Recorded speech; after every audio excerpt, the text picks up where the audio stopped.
ଜଙ୍ଗଲ ଯାହାକୁ କି ଇଂଲିଶରେ କୁହାଯାଏ ଫରେଷ୍ଟ।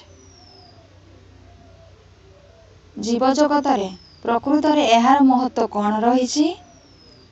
ଜଙ୍ଗଲକୁ କାହିଁକି ଫରେଷ୍ଟର ନାଁ ଦିଆଯାଇଛି?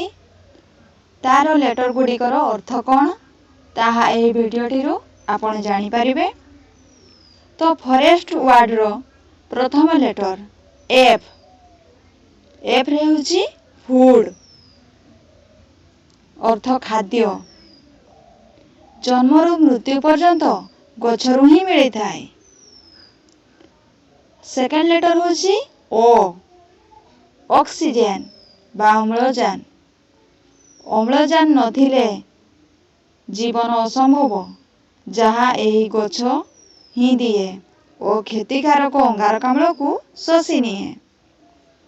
ଥାର୍ଡ ଲେଟର ହେଉଛି ଆର୍, ରେନ୍, ବର୍ଷା।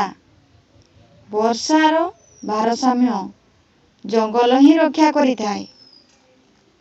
ଫୋର୍ଥ ଲେଟର ହେଉଛି ଇ, ଏନଭାରମେଣ୍ଟ, ପରିବେଶ।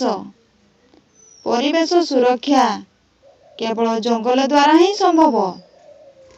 ଫିଫ୍ଥ ଲେଟର ହେଉଛି ଏସ୍, ସଏଲ, ମୃତ୍ତିକା।